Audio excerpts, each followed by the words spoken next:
Hello, everyone. My name is Roberta Cosso. I'm a supervisor in the team that is headed by Florian, and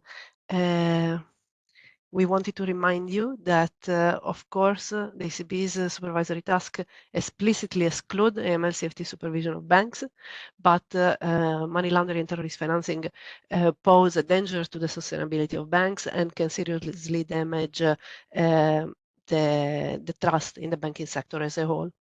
These implications can be prudential then, and this is why the ECB, within the remit of the mandate, take a closer look at these risks. In doing so, the close cooperation with the MLCFT supervisors is key because we are just a recipient of MLTF-related risk information. The objective of this presentation is then to provide an overview on the role of the ECB in the area of MLCFT as a prudential supervisor and to present the main tools available to assess MLTF-related prudential concerns.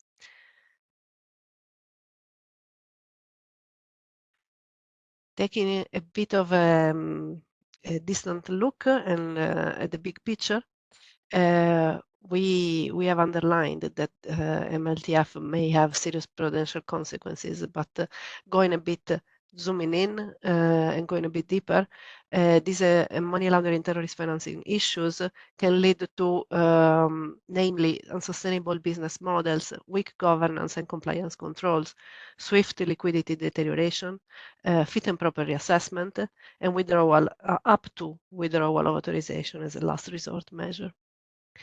As you will see at the end of this item, there is also the possibility that these prudential consequences at times may be also cause of MLCFT related issues, but I don't want to anticipate too much about that. Looking at the boundaries in between the two frameworks, this is just a recap of what prudential supervisors aim to, and this is to ensure the safety and soundness of credit institutions and protect the depositors' money and maintain financial stability. This is our primary mandate. While in the MLCFT framework, we have, let's say, a plethora of more actors with different remits. The main counterparts for us are the MLCFT supervisors, and they verify that banks which fall within the obliged entities for AML regulation have adequate internal AML-CFT procedure in place, ensure compliance, and they do so via administrative sanctions and corrective measures, etc. The main applicable legislation is still represented by MLD.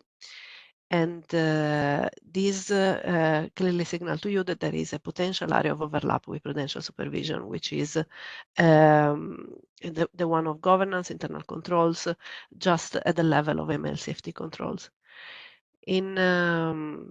In the case of financial intelligence units, we have another kind of actors. They do collect and analyze suspicious transaction reports that are submitted by obliged entities, including banks, and the outcome of this collection and analysis is submitted to law enforcement authorities.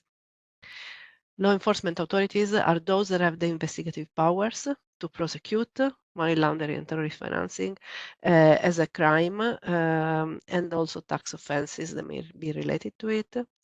The criminal sanctions are then imposed by courts on natural persons and in some cases also on legal entities. And in this sense, you may see how much more diverse they may be and in which sense prudential supervisor may need to reach out to them. Here we have a brief recap of the EU framework that has enhanced the role for prudential supervisor in the area of anti-money laundering and terrorist financing. The first one is AMLD5 that has clarified the legal basis for the exchange of information between prudential and AML safety supervisors and has included the obligation for the ECB to conclude an agreement for the exchange of information with all the national AML safety supervisors in the EEA. In CRD5, there was the addition of the obligation to consider MLTF concern into our prudential processes, namely authorization and withdrawal and the SREP. And it included also the obligation to cooperate with AML safety supervisors and FIUs. The ABA guidelines and RTSs have developed further what is in level 1, and the main products in that sense we would like to point to your attention are the ABA's REP guidelines as reviewed in light of these new provisions, the ABA guidelines on cooperation, and the ABA RTS on the EU AML safety database, also called Eureka.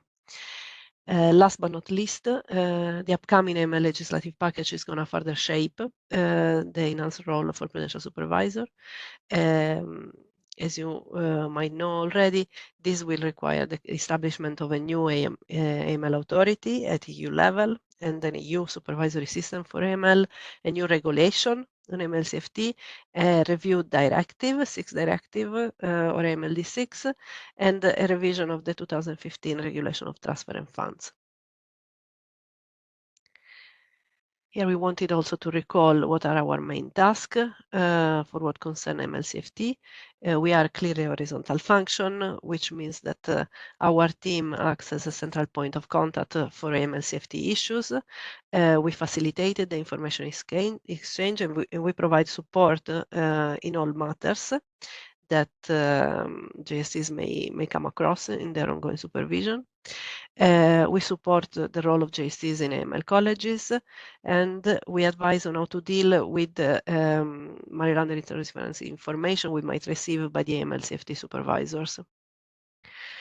We do have a network for cooperation with NCAs on this topic, and we also act as a center of expertise for MLTF institutional policy framework by both acting as an internal center of expertise. This training initiative falls within these actions, and we represent ACB in external policy fora. In doing so, of course, we do constantly interact with the European institutions and agencies, national competent authorities, and above all, the ABA.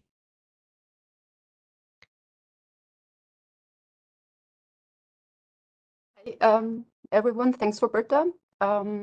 Yeah, as you already heard, my name is Claudiana. Like Roberta, I'm also a supervisor in the AML coordination function. And I will provide you with an overview of the tools we have to collaborate with AML CFT supervisors.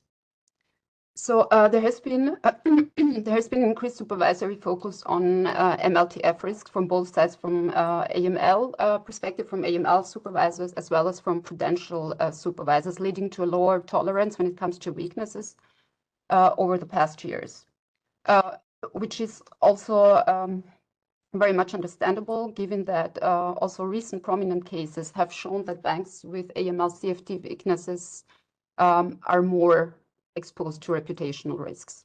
Therefore, close cooperation between AML supervisors and Prudential supervisors is key. A lot has happened over the past years. Many tools were implemented, as well as when it comes to cooperation, but also notification. So on this slide, you see an overview where we have on one hand the AML agreement, then the AML colleges, as well as the EBA AML database, Eureka, which you already heard about a bit before.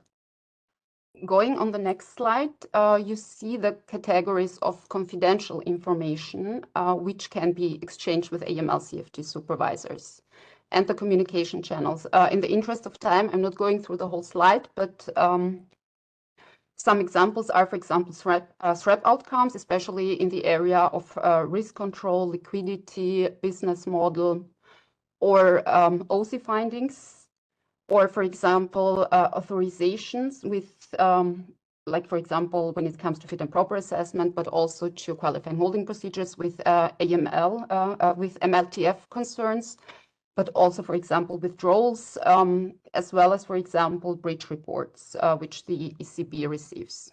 So now let's go into a bit more detail on the tools. So the, as you already saw, the oldest tool, one could say, is the AML agreement. The legal basis of the AML agreement is AMLD 5, and it was established back in 2019, where the ECB and over 50 national AML-CFT authorities from the European Economic Area signed this multilateral agreement. The agreement allows for the structured exchange of information between the ECB and AML authorities. On one hand, this can happen upon request from a respective party, but also on own initiative. It is important to bear in mind that in all the cases, the information shared must be relevant and necessary for the receiving entity to fulfill its specific tasks. The ECB uses the AML agreement actively and also actively transmits information to AML CFT competent authorities under the agreement. Most of the information that are shared under the agreement are, of course, threat letters, on-site inspections report, deep dives, but also breach reports. But also AML CFT authorities make use of the AML agreement and also share with the ECB primarily risk assessments as well as supervisory measures and excerpts from on-site reports. Another very important tool is the AML CFT College. The basis are the ESA AML CFT College guidelines, which state that AML colleges are established when an institution operates in at least 3 member states. Permanent members of these colleges are, of course, AML CFT authorities and the EBA, while FIUs as well as Prudential supervisors like the ECB participate as observers. It is important to have also terms of participation signed with the lead supervisor. So within the college, AML CFT authorities and the ECB can exchange information once these terms of participation are signed. There is also a predefined set of information that can be shared via the college. For example, threat excerpts, OC findings, and so on. It is very important to bear in mind that for JSTs that have an AML CFT college, the college or the exchange of information via the college platform is the default tool. First of all, this is way lighter and faster approval process based on the transmission framework I just mentioned. So there is a direct communication possible. There is just the approval from the JST coordinator needed, and AML can just be put in CC.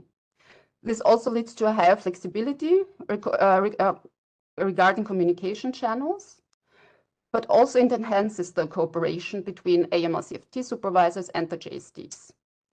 And of course, it's also important to bear in mind that interaction with Prudential college is important, and it's up to the AML CFT lead supervisor and also the Prudential supervisor in charge of the Prudential college to agree on the modalities. What is the role of the ECB in an AML college? So the ECB, as we just heard, participates as an observer upon the signing of the terms of participation. Currently, there are 63 AML CFT colleges involving SIs. As observer, the ECB can participate in the college and learn about AML CFT supervisory outcomes and also discuss those outcomes there. It should share information on MLTF concerns identified during its work as Prudential supervisor, and it can share this information with the entire college or only with a subset of members. It can also request information from all members of the college or also a subset of members. But the college is also a possibility to comply with obligations like the common assessments or to identify potentially material weaknesses in a collegial manner. And as we also already heard today, the EBA also participates in college as a member and clearly monitors the functioning of colleges regularly with a focus on info exchange between Prudential and AML CFT supervisors. How is the process to exchange information in the college? So once the terms of participation are signed, the JST can either in the meeting or in between the meetings share information. We also have an overview where you can see the link here where JSTs can look at any time whether their bank has an AML college. So during the meeting, the JST receives information from the college member, but also it's expected that the JST gives a short presentation on the prudential situation of the bank. And it is also expected that the JST is represented at a sufficient level of seniority in the meeting. For example, the JST coordinator. But also between the meetings, it is encouraged to have exchanges with AML CFT supervisors. So the JST can send directly information or require information with JST coordinator approval. They just need to copy AML code, and it's also possible to just share information or request information also between the meetings, just with a subset of members or just the lead supervisors. It's very important that after the meeting or after the sharing of information takes place, that the JSTs update the tracker, where you can also see her link and which is stored in Darwin. Now coming to the third tool, where we also heard about today, namely the European Reporting System for Material Weaknesses, which is Eureka. Based on the draft RTS, the ECB is obliged, also as Prudential supervisors, to insert material findings. And this is also important because I mentioned it already at the beginning. The threshold here is a bit different because we are talking about material weaknesses and not relevant weaknesses, which can be broader, meaning that it can be breaches related to AML CFT, it can be potential breaches or ineffective applications. And of course, it's not only the finding per se which needs to go to Eureka, but also the measures taken in response to those findings or weaknesses. The role of the EBA here, as we also heard already a bit, is analyzing the information and also sharing it on a risk-based approach with relevant authorities. Information which is in the system can also be requested via written request. The request must specify what the purpose is or how the requested information can prevent the use of MLTF risks. On the next slide, yes, the process on how to exchange information under college and AML agreement. So first of all, JSTs are asked to check whether their bank has an AML college. I mean, as I already said, there is an overview, but should you have questions, you can, of course, also all the time reach out to us in AMLCO. Then the JST, as a second step, shares information directly with the AML CFT supervisor via email, via platform, depending on what the college is using. And the JST either informs AMLCO or puts us in CC so that we are aware of this exchange. And after that, it updates the relevant folder in Darwin.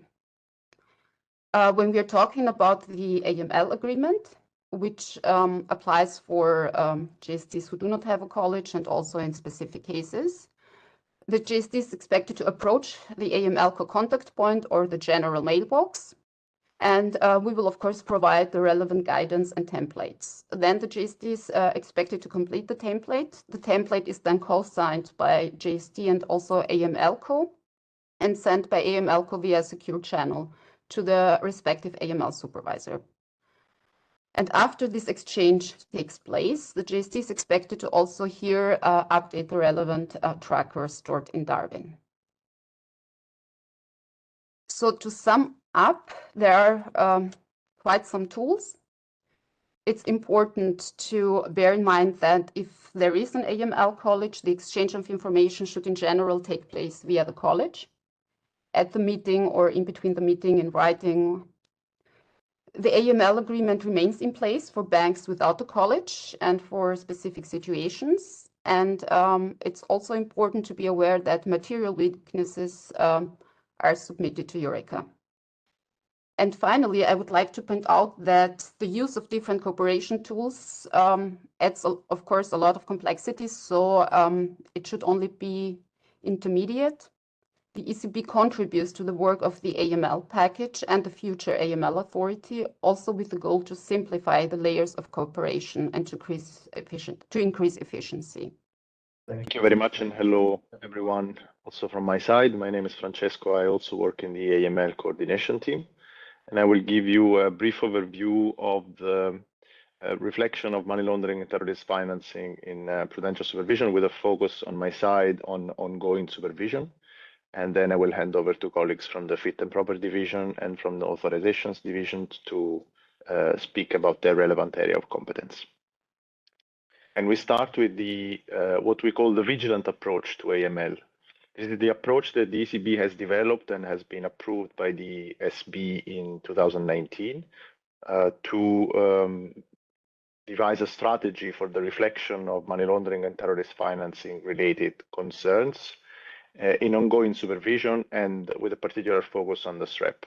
And this is a two-step approach, which starts, of course, with the identification of MLTF concerns via the regular and ad hoc mutual exchange of information with AML CFT authorities, and is aided by a set of prudential warning signals that we have developed. These are a set of indicators that I will tell you a bit more about in a minute that leverage prudentially available information for the potential indication of existing MLTF concerns. And of course, in this step, the supervisors are invited to use any other existing warning signals or as well as mitigating and explanatory factors. Step 2 relates instead to the cases of concern. So when a concern emerges on the basis of the information available, in that case, there is a need for action, and this action starts, and in most cases actually also ends with an enhanced exchange of information with the relevant AML CFT authority. But there are also cases when this may entail the imposition of remedial actions to address prudential concerns that emerge as a consequence or as a potential root cause of the AML problems. These can be measures to strengthen governance or fit and proper related measures, for example, reassessing board members or key function holders, but also authorizations related measures, which can go as far as a withdrawal of license in very extreme cases. And we see here a more detailed view of what the vigilant approach consists in practice, with a particular focus on the SREP.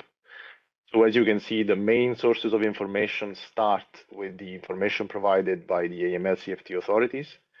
Then there is also this list of prudential warning signals that we have developed and any other existing information available to the supervisors, on the basis of which supervisors are requested to identify potential prudential concerns related to MLTF. And this is, of course, a critical assessment of the information available with no automatic mechanism existing. And supervisors are required, JSTs in particular, are required to reflect the relevant findings where existing in the SREP, with a focus on elements such as the business model, internal governance, but also operational risk and liquidity adequacy. In cases of low risk, the role of prudential supervisors stops here. But instead, when so no further action is needed, but instead where the available sources and the critical assessment highlight prudential concerns based on the supervisory assessment, there's a need to take some action, as I was mentioning. This prudential reaction should follow always a risk-based approach and should be carried out and assessed on a case-by-case basis.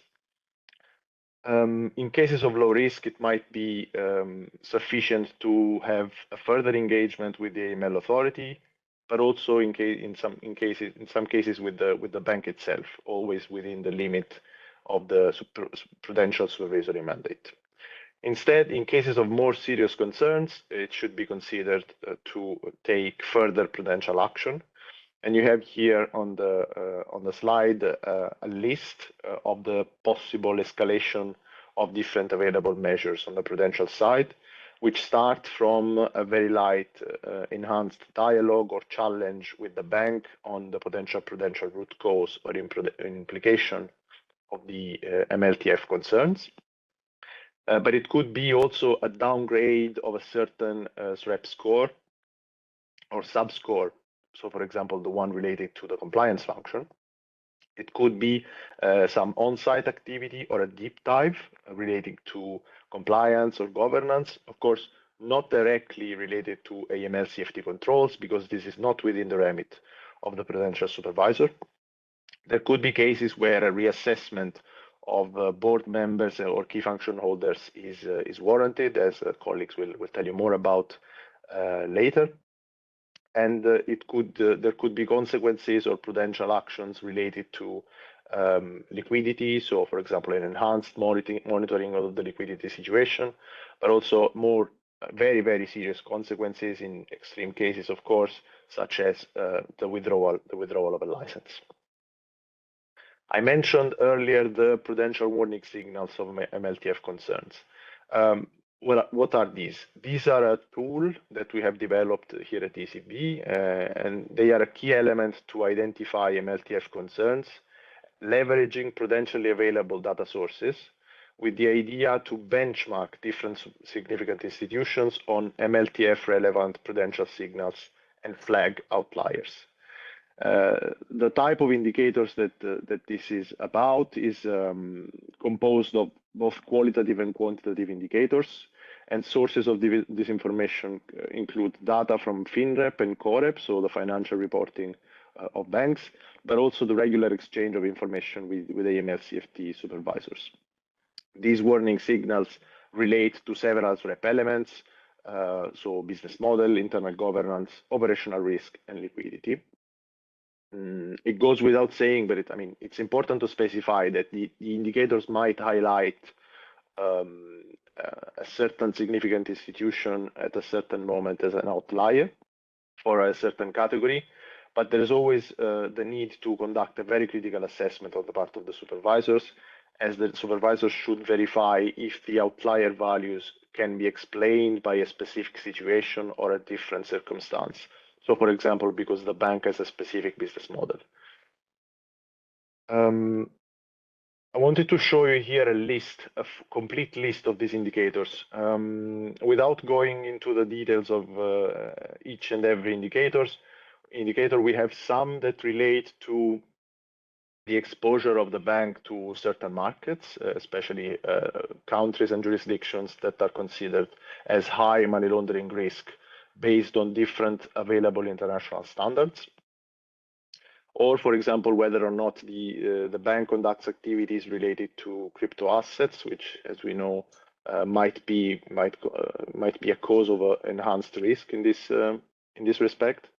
But there are also signals that relate to internal governance, such as the staffing of the compliance function, where this function is also in charge of AML CFT compliance, or the reporting lines of the head of the AML CFT unit.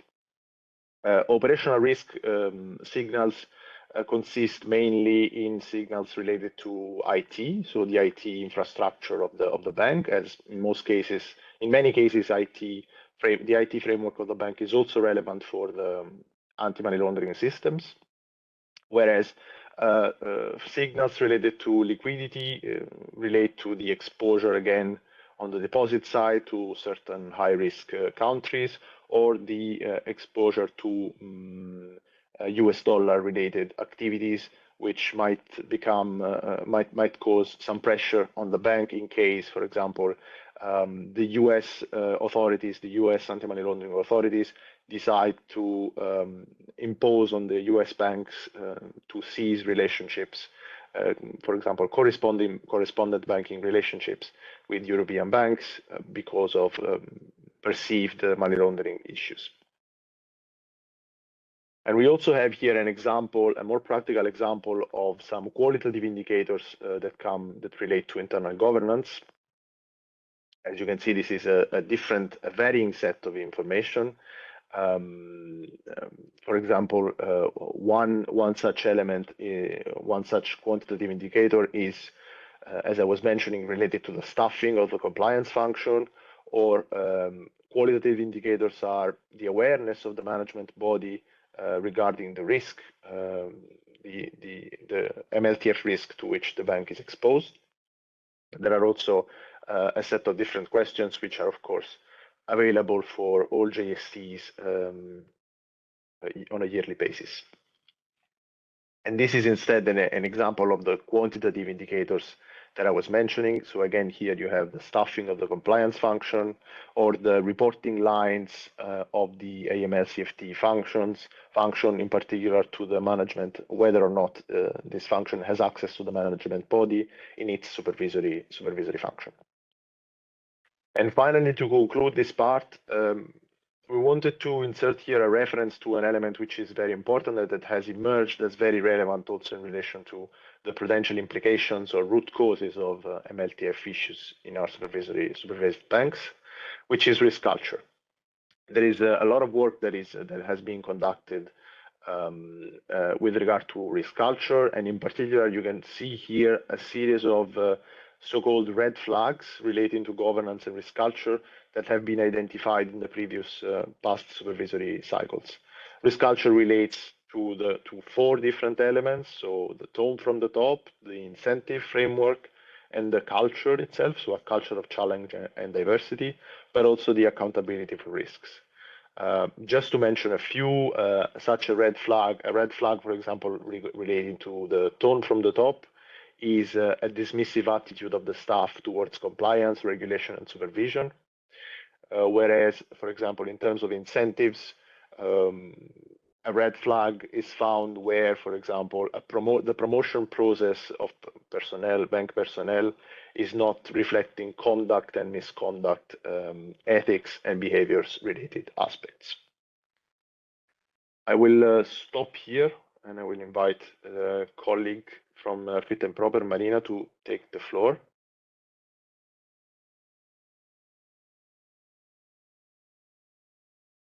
Hi everyone, my name is Marina and I work in the Fit and Proper division, which in ECB Banking Supervision is responsible for conducting suitability assessments and reassessments of members of the management body, and when provided under national law, also of key function holders for significant institutions.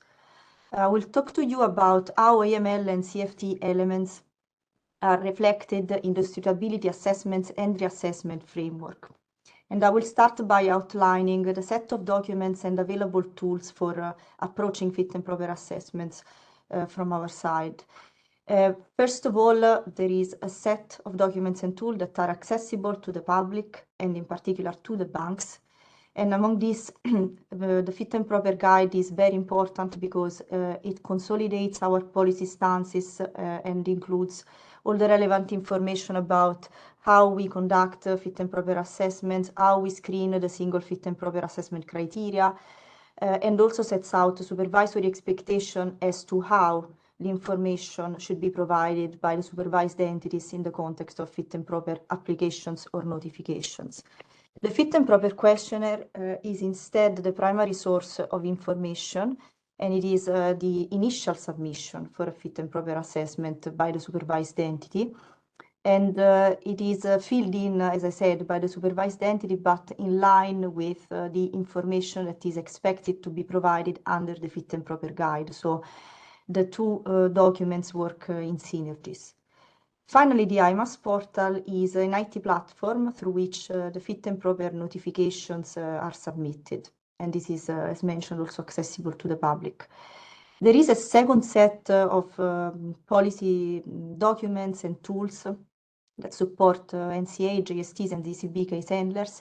And these are, however, restricted, so they are only accessible to SSM supervisors. They can be found on SSMnet. The Fit and Proper Handbook, to start with, is an extended version of the Fit and Proper Guide. So it contains more details as to how supervisors exercise their expert judgment in assessing the information provided via the Fit and Proper Questionnaire and through possible successive rounds of questions and answers.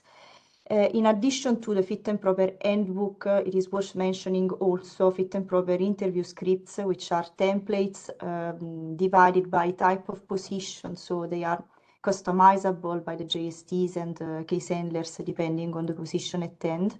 And finally, Heimdall and IMAS in this context are IT tools. In particular, Heimdall also benefits from artificial intelligence and machine learning that support the case handlers to respectively conduct a risk-based approach, being also more efficient, and also in conducting benchmarking and horizontal analysis, also producing statistics for what concerns instead IMAS.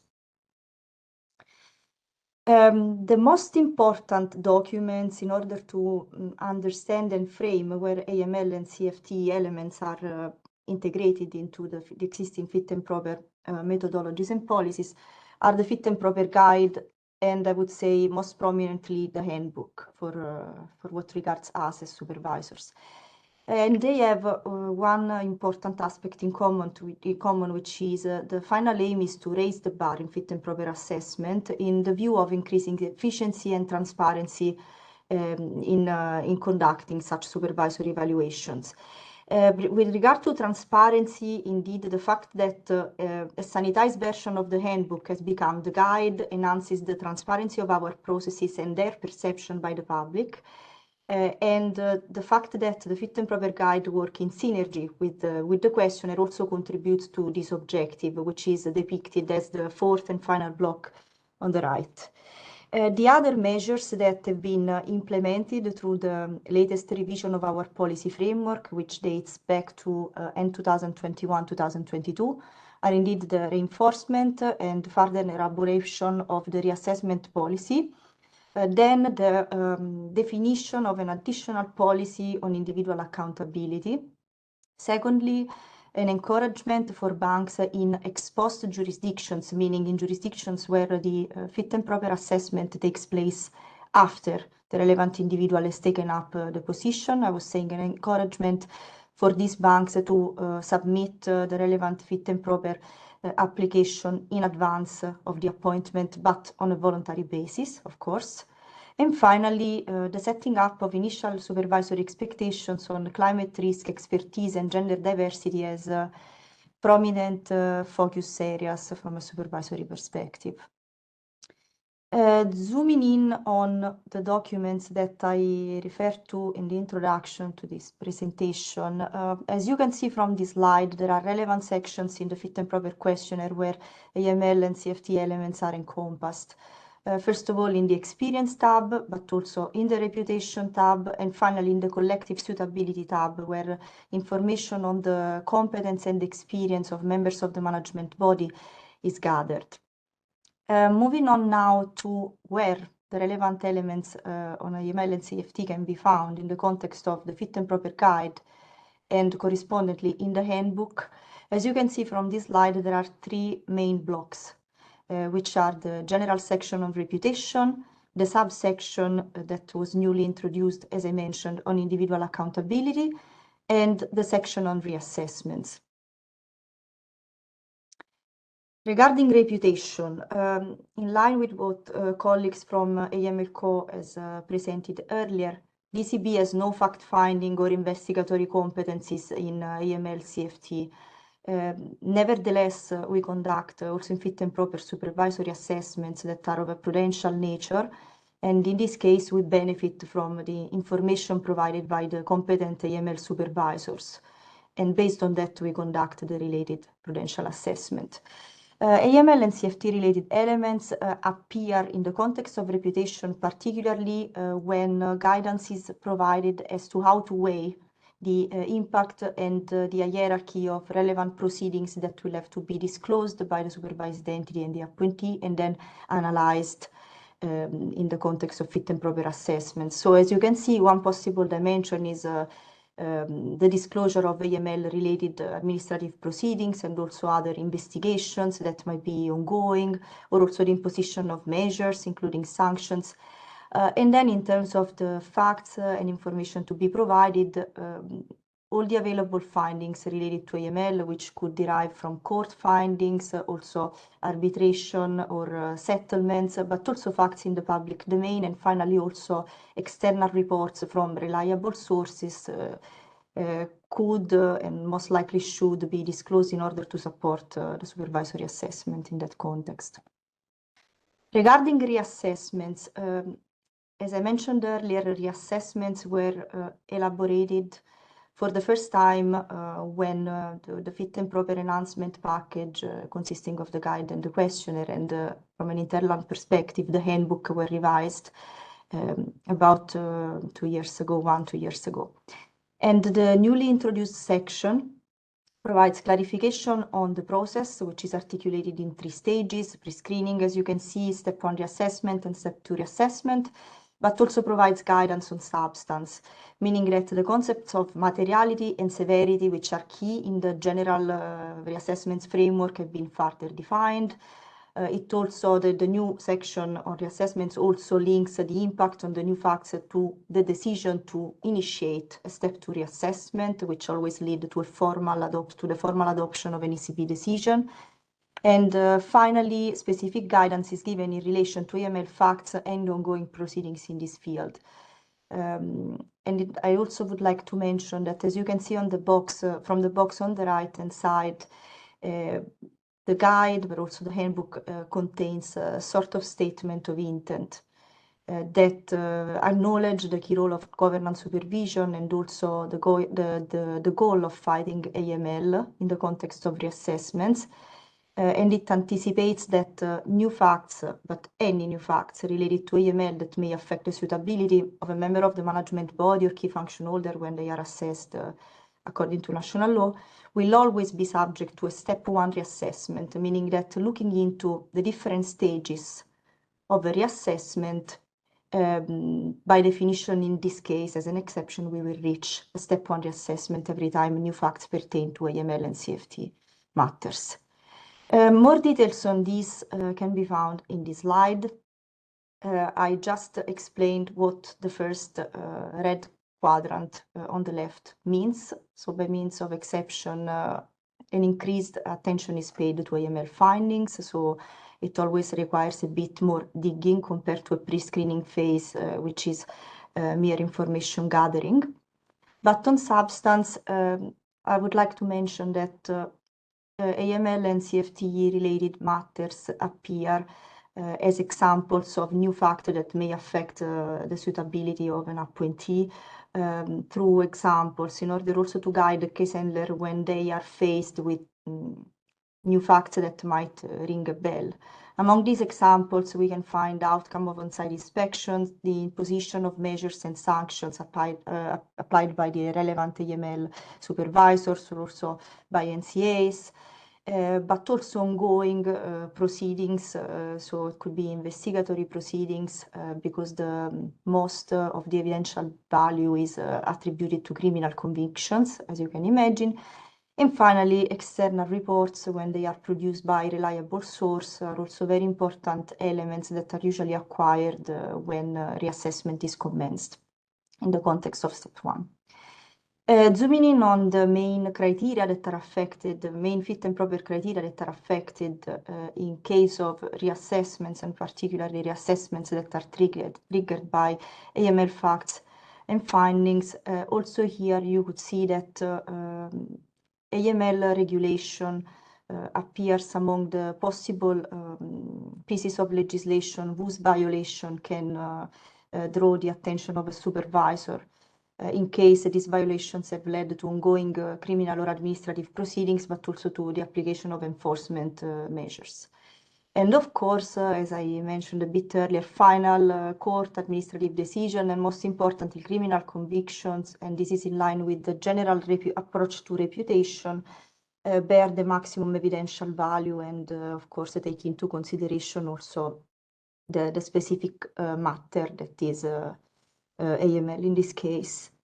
Another criterion that might be impacted in the case of reassessment is skills, knowledge, and experience, but in the context of reassessment, we are a bit more backward looking, so we look into the performance of the appointee, and in the context of such an assessment, we try to derive conclusions about how the appointee has performed when relevant new fact has materialized. And in this case, again, we look into how the appointee acted or could have acted in the view of preventing breaches, including breaches of AML and CFT regulation. And moving on now to the final slide in this block dedicated to fit and proper assessment. As I mentioned, individual accountability is a subsection that has been outlined in the latest release of the fit and proper package of the enhancement fit and proper practices. And the objective of the individual accountability is to tackle relevant and severe supervisory findings which may have an impact, a negative impact on the appointee suitability, even in cases where there is no direct responsibility for that appointee in relation to the relevant fact. But nevertheless, in the view of having a proactive board member, the appointee might be held individually accountable for, in the context of evaluation of good management, adequate decision making in a collegiate body, for indeed facts that might have occurred in other banks where he had a role and to which he was related. In this context, and having always in mind where we can find relevant AML elements and CFT references in the view of conducting such assessments, it is particularly important to pinpoint how relevance and length of time since the findings is evaluated. Of course, these are very important also to draw a line in terms of the assessment of materiality of the facts, and the severity and the impact. Regarding the scope, I'm not going to go into the details of the individual accountability approach, but just for you to understand, it is a risk-based approach at all times, so it can only be applied in relation to chairpersons, CEO and executive directors of top entities in SIs or standalone SIs or SIs with total assets exceeding 30 billions. And the criteria, the fit and proper criteria that are impacted are basically all except for time commitment, as you can imagine, but it's always subject to a case-by-case analysis. And the outcome, as usual, could be a positive decision without ancillary provision or with ancillary provision.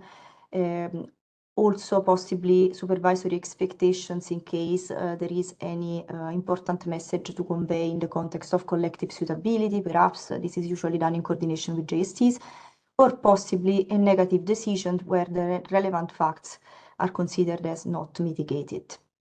Going back to the focus points that I mentioned at the beginning, relevant findings in the context of individual accountability are facts that are sufficiently established, of course, by a body or an authority that has the authority to define the occurrence of these facts, and they may also include findings from AML authorities and breaches of AML CFT laws and regulation. And just as a close-up, the more time has lapsed since the findings, the less impact it should have in the assessment. But this is always a case-by-case analysis, so it is possible to depart from this general rule.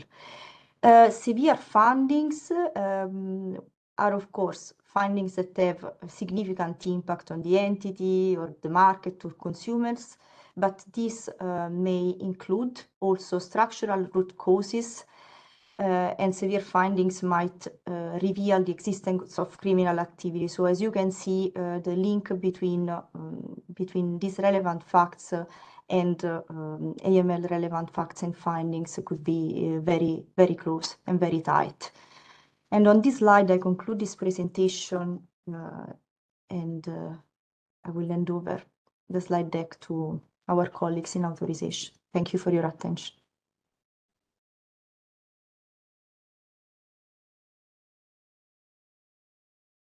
Hello, everybody. My name is Bas van Haag. I work at the authorizations division of the ECB, and I'm here with my colleague Konstantina. Hello, my name is Konstantina. I also work in division authorization, and I will give the floor back to Bas to start with the presentation. Thank you very much. We are here to tell you a little bit about the AML perspective in authorization procedures. So first, the qualifying holding procedure. As most of you are probably aware, qualifying holding is a participation in a bank of 10% or more of the shares and voting rights, or that allows you to exercise significant influence over the management of the bank. And the acquisition or the increase above a certain threshold requires the prior approval from the ECB. And this is both for LSIs and SIs. And this is a common procedure. So this means that the ECB will take a decision based on the NCA proposal. And to assess these acquisitions of qualifying holdings, we have 5 criteria that we need to assess. And the 5th criteria is related to anti-money laundering. You can see it here. It's based on Article 23 of the CRD. And that is, we need to assess if there's a reasonable ground to suspect that in connection with the proposed acquisition, money laundering or terrorist finance is being or has been committed or attempted, or that could increase the risk thereof. This assessment is assessed regardless of the value or size of the proposed acquisition. So it doesn't matter if it's a small or large acquisition. So certain aspects that we need to consider. So what do we assess? We check the source and the chains of the funds that are used to finance the acquisition, and not only the funds that are used to finance the acquisition, but also possible future additions to the capital. And to assess this, we need information on the origin of the fund. So this we assess based on the declarations from the proposed acquirers and the information that they provide to substance these statements, such as uninterrupted paper trail that can prove the origins of the funds. Secondly, we assess the impact from an AML CFT perspective on the business plan and the management of the organizational structure. It is mentioned several times before, but we are not a AML supervisor, so we assess on a Prudential perspective. So that is an assessment if it could endanger the sound and prudent management of the targets in terms of capital, liquidity, sustainability of the business model, and etc. And the impact of the business plan plays a bigger role if it envisions the acquisition of control, so a controlling stake in the bank. We not only assess the proposed acquirer, but the proposed acquirer should also highlight the persons he has a business or close links with. And these are also on the scope of our assessment. We further check if there are links with high-risk countries. This is a list that is provided by the European Commission, and if there are indications that there is an increased risk of AML or terrorist finance, that will allow for an additional assessment. I mentioned it before, we are not the AML supervisor, so in that respect, if we find that there are indications of a higher AML or CFT risk, we will liaise with the AML supervision or usually via the NCA. Yes, the granting of authorization licensing. So before a bank is operational, it requires a license.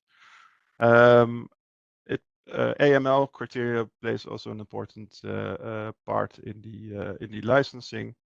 And this is linked to the assessment of shareholders. This is similar to the qualifying holding procedure. This is included in the licensing. So the same policy and supervisory approaches apply. Secondly, the members of the management board and supervisory board are subject to a fit and proper assessment, as the colleagues from the fit and proper division previously highlighted. Also here, AML plays an important part in the assessment. AML supervision is a national competence, so national AML supervisors are always involved in the assessment of a license, and they will perform an assessment if national AML or CFT criteria are being adhered to. So they will assess if there are policies in place to ensure that there is a compliance with the national AML and CFT criteria. There are in the program of operations, so the plans that the bank need to demonstrate with their intentions to the market, there could be some indications of a higher AML or CFT risk based on the products or services that they intend to offer, or the location or type of clients that they want to serve. For example, if you are offering services to crypto exchanges, there could be a higher risk of AML CFT. Or if you are active in jurisdictions such as are listed on the third country list. Like I said, the AML CFT supervisor is always consulted in licensing cases, and we follow the advice that is given by the AML CFT supervisors. I think this is it on the licensing part. Hand over to Constantina. Thank you, Bas. AML CFT concerns can also lead to an involuntary withdrawal of a bank's authorization. For this to take place, we need to talk about serious breaches of AML CFT regulation, and these are established by the AML CFT supervisor. The AML CFT supervisor establishes serious breaches based on the criteria stipulated in national law. But in this regard, there is also a report done by the EBA, ESMA, and EIOPA. You can find the link in the bottom of the slide, and there are also some indications about what could constitute a serious AML CFT breach. Once the AML CFT supervisor has done this assessment, he shares this input with the Prudential supervisors based on the cooperation framework. And then it is for the ECB and the NCA to conduct what we call a proportionality test, namely to see if these breaches could be ended by a withdrawal of authorization. So whether the withdrawal could be a suitable measure, or whether there are less onerous alternative measures, what kind of functions the bank could take to remedy these breaches. And once this proportionality test is conducted and it's found that the only measure to achieve an end to this violation is the withdrawal, then the ECB proposes this decision to the Supervisory Board and Governing Council. So in any case, the withdrawal of authorization is a measure of last resort, and we always need the input from the AML CFT supervisor that we have serious breaches. And we can go to the next slide.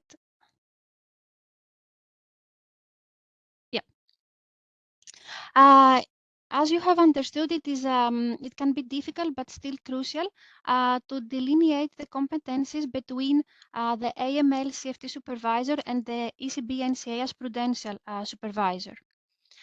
In this regard, there have been also cases in jurisprudence. You can see it in the slide, Berlusconi case, VersaBank, but also Atradius that helps the Prudential supervisor attach in the decisions what we call ancillary provisions in order to mitigate any risk concerns we see from our Prudential assessment. In general, as already elaborated, we always get the fact finding from the AML CFT supervisor. They establish what are the facts and whether we have breaches. But then it's for the Prudential supervisor, the ECB, to issue the decision. Therefore, it is for the ECB to decide whether we will go positive or negative on a transaction. So the AML CFT supervisor doesn't have a veto right. In order for the ECB to conduct a prudential assessment, it of course assesses all the criteria based on the input from the AML CFT supervisor and conducts what we call a careful and impartial assessment of the facts. So it can go back to the AML CFT supervisor and pose questions in order to understand better the course of actions taken. Then the ECB and the NCA conduct the proportionality check to see what has happened in other cases, whether in this case it is proportionate, for example, to go negative, and also check past precedents in order to be consistent.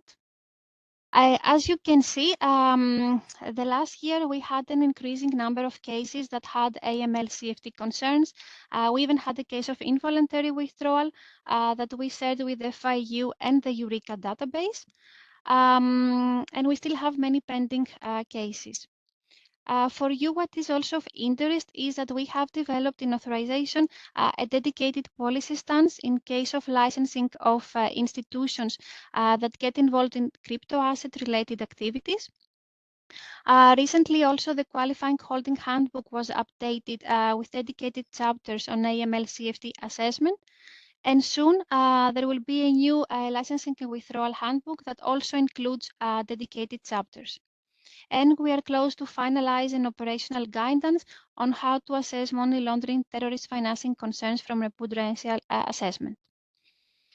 In these slides, you can always look also for the slides that we have created for the withdrawal training. And there you can find more information about serious AML safety breaches and the proportionality test that we talked about. And that was it from my side. But there is one last thing that we wanted to talk to you about quite quickly, and I would propose then to move on to it, because we wanted to show you a bit of a case study coming from a project that we worked on in the AMLCO team together with our network of NCAs, and it's a project we called the Prudential Root Causes of AML CFT Issues. Where basically we tried to analyze from a Prudential perspective the information we receive through the regular exchange with the AML CFT authorities, and to put this side by side with the JST supervisory assessment coming from the SREP, but also from other activities coming from ongoing, but also on-site supervision and every other kind of supervisory measure, with the idea of potentially identifying some weaknesses on the Prudential side that could be considered as root causes for AML shortcomings. The objective of this would be to try to draw some lessons learned for JSTs and possibly trigger further consideration and further action on the Prudential side within the limit of what we as Prudential supervisors can still do in relation to AML without overstepping into pure AML supervision territories. So the way we did this was through a two-phased project. In the first phase, we looked at a broad sample of banks. We looked at significant institutions that were considered high or medium-high money laundering risk by the AML CFT authorities.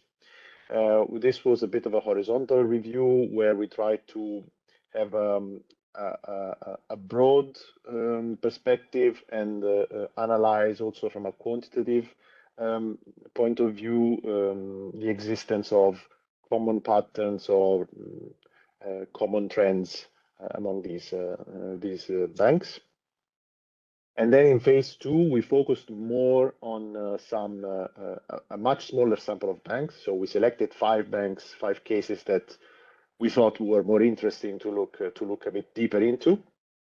And we conducted a more qualitative analysis, and we focused also more on the measures adopted from a Prudential perspective that could be interesting to look at when paired with the AML CFT overall framework of the bank. And at the end of phase one, we identified a few preliminary conclusions, so which also kind of act as disclaimers in relation to the outcome of this project. And the first one is that, as you know, there are AML CFT supervision is still conducted at the national level, and there are different methodologies across national authorities, which of course has an impact also on the way on our side how we reflect these concerns in Prudential supervision. There's also a varying level of granularity and level of detail of the information that we receive. We observed also that inherent risk-related risk factors seem to be more determining in terms of the overall MLTF risk score of the institutions rather than risk control weaknesses. And that in particular business-related inherent risk factors, such as, for example, the kind of products or the kind of geographical footprint of the bank, seem to have seem to have more importance and can also have an impact on the sustainability of a bank's business model. This is instead one of the case studies that we've produced. This is, of course, anonymized, and this is where you can see an overall picture of the institution from an MLTF risk perspective. So you have the evolution of the score, risk score, assigned to the institution by the relevant AML authority since 2019, basically since we've started exchanging information with these authorities, but also a summary of the latest MLTF risk assessment. And another aspect which has a different source, which is what I was referring to earlier, so meaning the prudential warning signals. Again, these are indicators that come from prudentially available data sources that we think could, in some cases, be an indication of a higher MLTF risk. So as you can see from the summary of the MLTF risk assessment of this bank has a high inherent MLTF risk due to geographical risk, but also customer risk and also product risk. And also has quite a bad score in relation to AML CFT controls with the AML authority that adopted various supervisory measures across the years relating to the transaction monitoring system and know your customer arrangements. The bank has been doing some remediation measures which have been, however, delayed. And then there were also some particular issues in one specific subsidiary of this banking group, which was a private bank and had some shortcomings in the transaction monitoring tools and suspicious transaction reports. This is instead kind of the core of the case study. So as I was mentioning, we literally put side by side AML CFT weaknesses as communicated to us by the AML CFT supervisor with the SREP assessment latest SREP assessment available as conducted by the JST. And as you can see, we tried to look at what could be the possible connections in terms of AML CFT weaknesses that possibly find their ultimate root cause in some prudential weaknesses. I will not go into the detail of these weaknesses, but for example, we have observed that a weak risk culture in terms of the various elements of the risk culture, so from the top, risk key performance indicators, can then lead to weaknesses on the AML CFT side. And what was particularly interesting to observe in this case is that the delays in the remediation plan could also potentially be affected by this weak risk culture. But also on the other hand, there could be not so much of a prudential root cause, but also a prudential consequence of this delay in the remediation plan, because in the SREP, the JST mentioned explicitly the fact that the high cost of the remediation measures of these deficiencies relating to AML, but of course referred by the JST more broadly to the overall governance framework of the bank, resulted in a deterioration of the cost to income ratio, so ultimately had an impact on the profitability.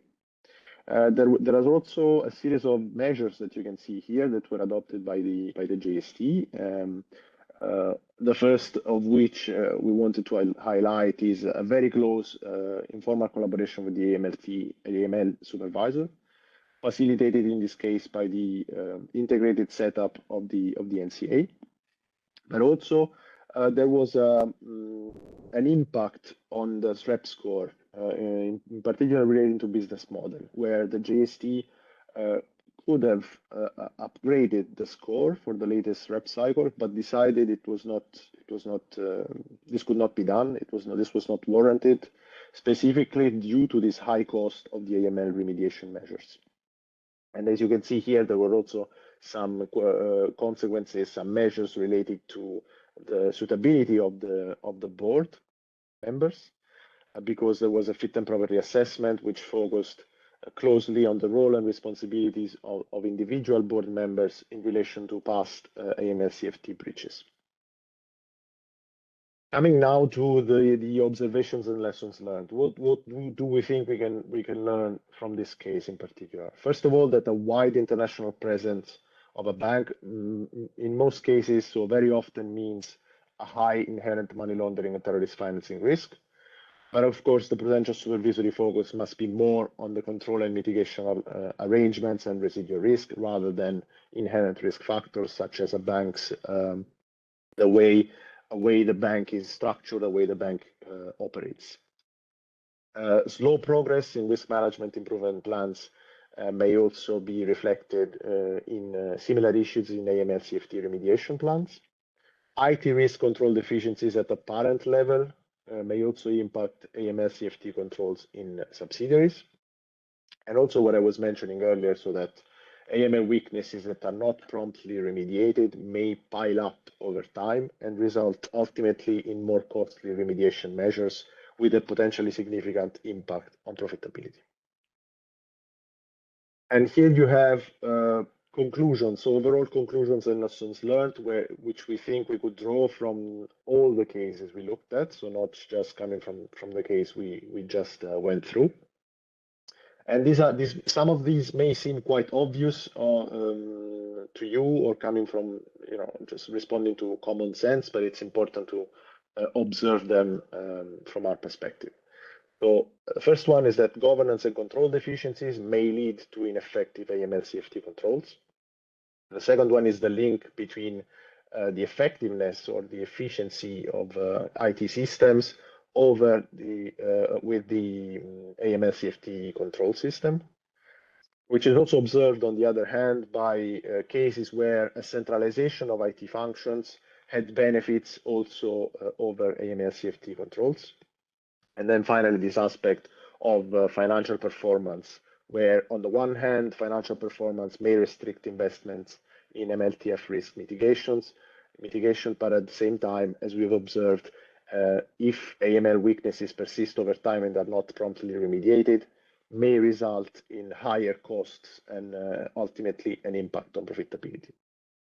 So just to conclude this part, again, business and product risk as well as geographical risk remain the main driver of the inherent MLTF risk, but the prudential supervisory focus must be on the control environment and residual risk, where there are more common patterns and potential synergies, especially with the AML-CFT supervision. Just to conclude a bit overall this very long and dense presentation on the role of the ECB as prudential supervisor in relation to AML. First of all, money laundering and terrorist financing risk pose a danger ultimately to the sustainability of banks and can seriously damage the people's trust in the banking sector. So for this reason, the ECB will continue, of course, always within the remit of its supervisory focus, to look at any risks that are flagged to it by the national AML-CFT supervisors. Second, the ECB has ample communication channels and structured communication channels to exchange information with these authorities, and has also updated in the past few years, its supervisory methodologies in order to better incorporate AML concerns in prudential supervision. Third, these risks are taken very seriously by the ECB and have been and will continue to be reflected in ongoing supervision, but also fit and proper procedures and authorizations procedures. And then fourth element, which relates a bit to the very beginning of this presentation, is that the ECB supports, of course, the further strengthening and harmonization of the EU's AML-CFT framework with the setup of AMLA and with the new legislative package. In this regard, the ECB expects that this new framework will improve the synergies and the cooperation across all relevant actors. Thank you very much. You have here our contact. If you still have the energy to ask questions at the end of these presentations, please do so. Do not hesitate to do so. If you need to think about this, Again, we will circulate all the materials that you've heard about today to all of you in the course of today or tomorrow. And you are always welcome to contact us at our functional mailbox, which you see here on the slide. Thank you. Thanks to all for your participation, and thanks also to the presenters, I mean, from Banca d'Italia, ECB, EBA, and European Commission. I think as Francesco said, I mean, we remain available to support you. You have our details there. So goodbye to all, and thanks for having joined us today.